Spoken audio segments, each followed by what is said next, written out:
everyone, what's up? Welcome back. My name's Ash Carlson. I'm here with Mike Rougeau from Gamespot, and today we're going to be talking about Thor Ragnarok and giving our little review. A wacky, fun, awesome movie. Super fun. This is the third Thor movie. Of course, we've seen Thor a bunch of times in other Avengers-related adventures, but this one is very different from the other Thor movies that we've seen. Super different, and it feels like it's all Taika Waititi, the director. Yes. He had a ton of influence over it, and it's totally his identity, his sensibilities, and every part of the movie that's great, I feel like you can attribute it directly to Taika. It's pure Taika. I have to say, definitely watch his other two movies before you see this one, especially Hunt for the Wilder People, at least for me, because there are some kind of cameos and things in it that you're like, ooh, look, it's this person, if you saw Hunt for the Wilder People. So, he has, like, frequent collaborators, especially from New Zealand, who he works with all the time, like Jeff Goldblum's character's sidekick in this movie with the, what do they call it, the melt wand? Yeah. It's so good, but she's an actor. She's awesome. She was in Hunt for the Wilder People.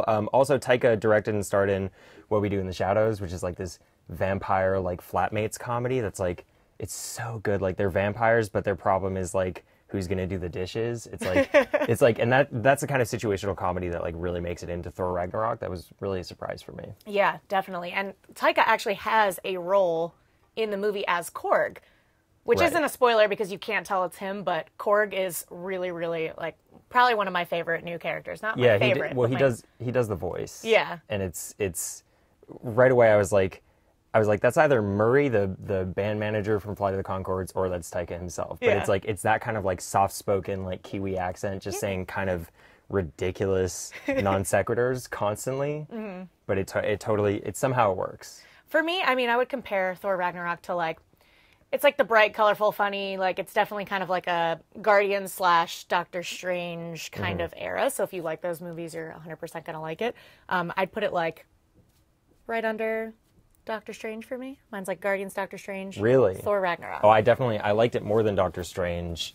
Doctor Strange had kind of the trippy, like, acid trip imagery that I really loved. But for me, definitely this is more up there with Guardians. It's the same, it's colorful, it's funny, it's like a comedy first. And Thor's always been kind of funny because, like, he's a ridiculous character. What else do you do with that character? He's the god of thunder, existing in this world with mostly normal people.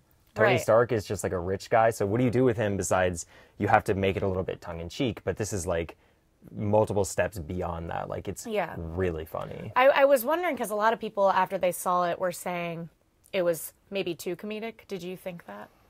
No, because, again, I don't know what else you can do with Thor to move it forward and make it feel different, because if you take it too seriously, it's like, now we're talking about gods and the underworld and other dimensions, and the Marvel Universe, to me, is best when it stays grounded. Even when we're talking about, like, the cosmic stuff, Guardians of the Galaxy, like, magic, literally, with Doctor Strange, but there's always rules, and having actual gods as characters, there's a danger of breaking those rules. So I think when you tilt it instead toward comedy, I think it makes it work a lot better. One of my favorite things about Wonder Woman, just pivoting to DC for a second, was when she's in London and she's just so, like, naive and doesn't know what's going on, doesn't know what basic things are. That's what I loved about that's what I love about Thor, when they do that. I totally agree. Like, the beginning of Wonder Woman, when she's you know, they're still doing the origin story, like, that stuff was almost cheesy to me, and what I loved is when you insert her into the real world. And that's why people love when Thor goes to New York, and there's a brief spot, the beginning of the movie when Doctor Strange is in it, and Thor and Loki go to New York, and Thor is wearing, like, a hoodie. He seems very nondescript, and and Loki looks like...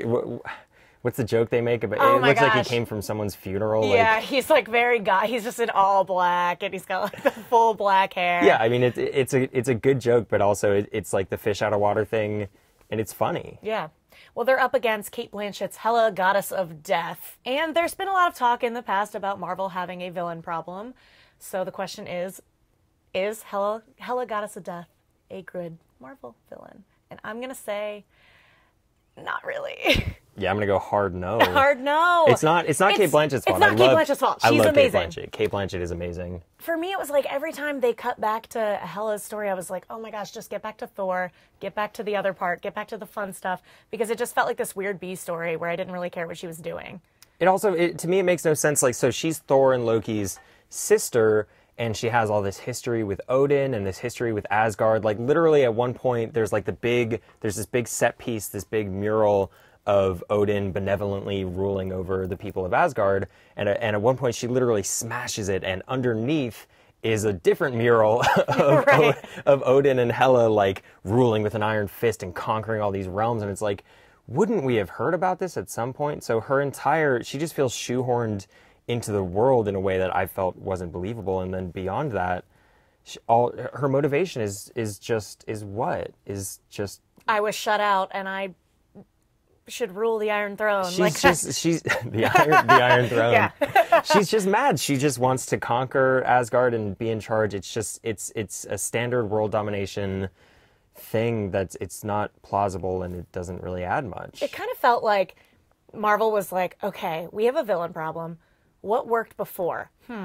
Thor's sibling. Why don't we just add another sibling? Oh my God, Thor already has an evil sibling. Yeah. We don't need another one. And Loki is still doing like tricksy Loki stuff. It's not like it's not like Loki and Thor against Hela. It's like Loki is still doing the Loki thing, and so now Thor has like two evil siblings that he has to deal with. Like, who are good Marvel villains in your opinion from past Marvel movies? From past Marvel movies? Yeah.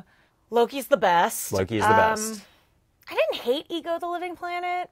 I thought he was interesting. Yeah, he was definitely interesting. I mean, Winter Soldier comes to mind. Right, Bucky, yeah. Bucky. And Michael Keaton in Spider-Man Homecoming. Oh, great. Yeah, that one was great too. Because he doesn't want to rule the world, he just wants to make money and provide for his family, and so Right. you relate to him.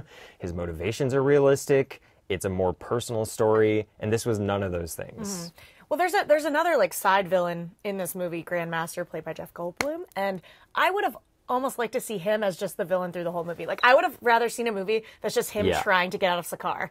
I don't know if I would even call him the villain, because to me he was the hero. He was amazing. He was so great. He was so great. He's so good. I mean, Jeff Goldblum, like it felt like it, and this is another part of the movie where you really see Taika's influence and his sensibilities, because it feels like, and even watching them together during like the press conference that they did, it feels like they just kind of riffed off each other, and they talked a lot about the improvisation that went on set, and Goldblum is so good at that. He's been doing it for decades. He's got that shtick of like being kind of just the crazy, wacky non sequitur guy, and every scene he's in is like, you don't know what he's going to say next. It's so good. It's so funny.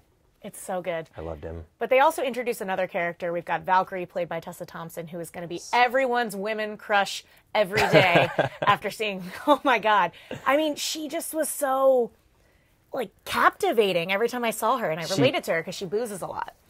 Yeah. You know? She steals every scene she's in, whether she's drunk or sober. Yeah. She has this power over Thor, both physically and she seems to have some kind of other power over him. And they seem to kind of set up like a romance a little bit. Oh, I hope so. I hope so too, but I also like that it didn't fully go there in this movie. They just kind of set up that there's a rapport between them, even as she's literally like, she's got this like remote taser thing connected to him, and she's just like shocking him basically whenever she feels like. No, I have to wonder too if she's not in Infinity War, which is like a rumor. I don't know if that's confirmed or not. Right. If they're going to end up putting her in or upping whatever role she had, kind of like how they're doing with like Wonder Woman and Justice League, because they're just like, oh wait, people love this. We have to keep it going. I think she's definitely going to be an important part of, at the very least, the Thor corner of this universe in the future. Without spoilers, there are some other characters within that world that are not going to be in it anymore. So I think that there's definitely room for her there, and I would not object to seeing Tessa Thompson continue into Infinity War and beyond. There's so many people I want to see her with, like Rocket Raccoon. Right. Him just being like, oh, I like her.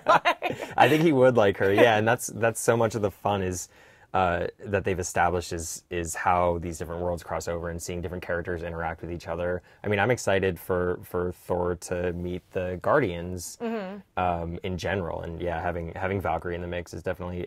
I mean, she was, besides Jeff Goldblum, she was definitely my favorite addition to this fiction. Yeah, for me, it was like overall loved the movie, and my one thing that I wish I could change was just like Hela. I mean, that's a big part of it, though.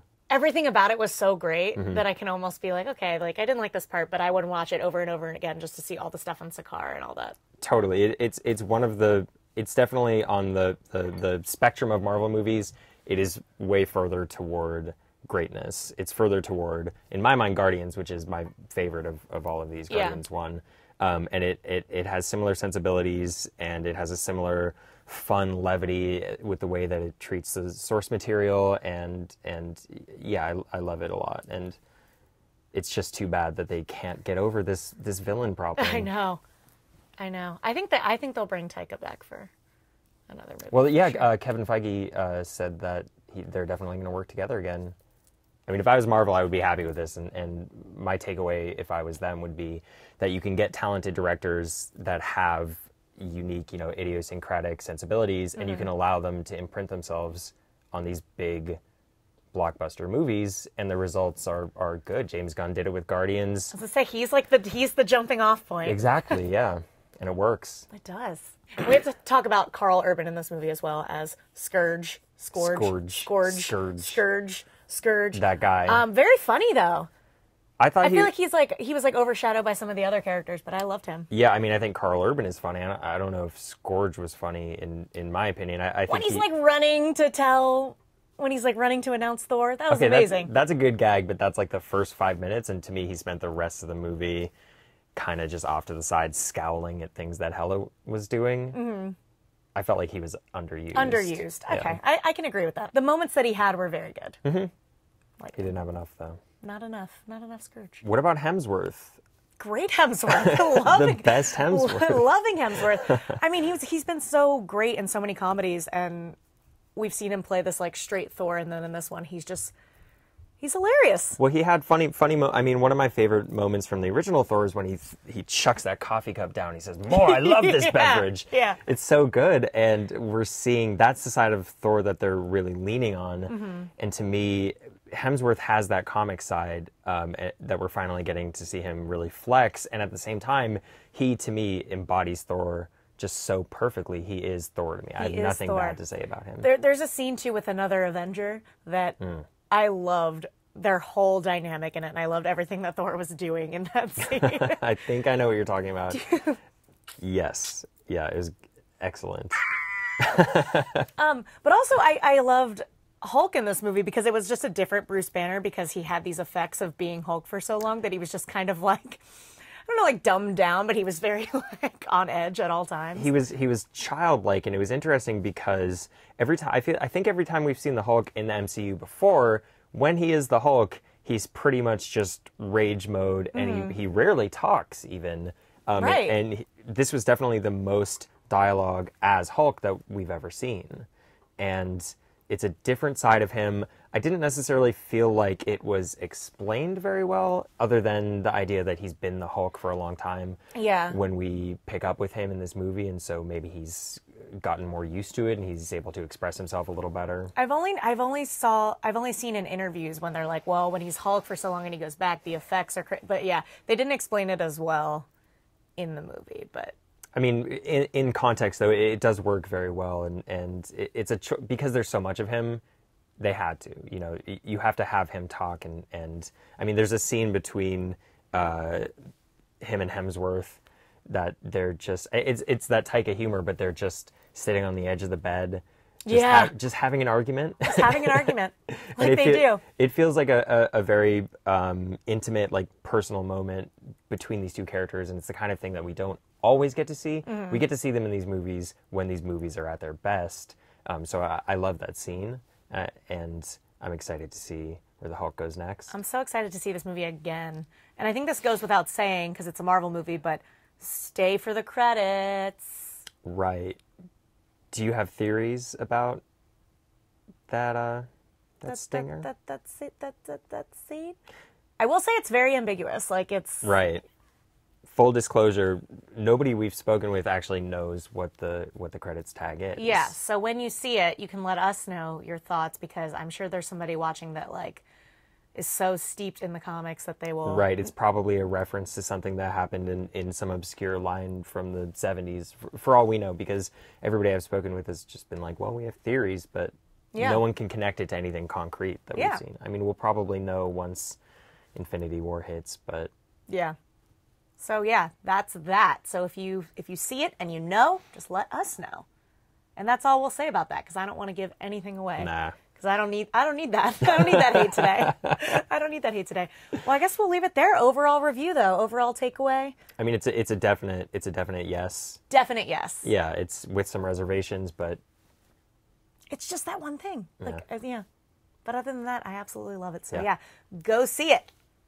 And then let us know your thoughts. Because our Twitter handles will be right here below. This is my shtick. I do this every time. Cool. Our Twitter handles will be here. Should I do a different shtick? Yeah, do a different thing. They're here. So if you like this video, like, comment, subscribe. Let us know your thoughts on Twitter. And I will see you guys next time. Thanks so much for joining. Thank you for having me. Bye, guys.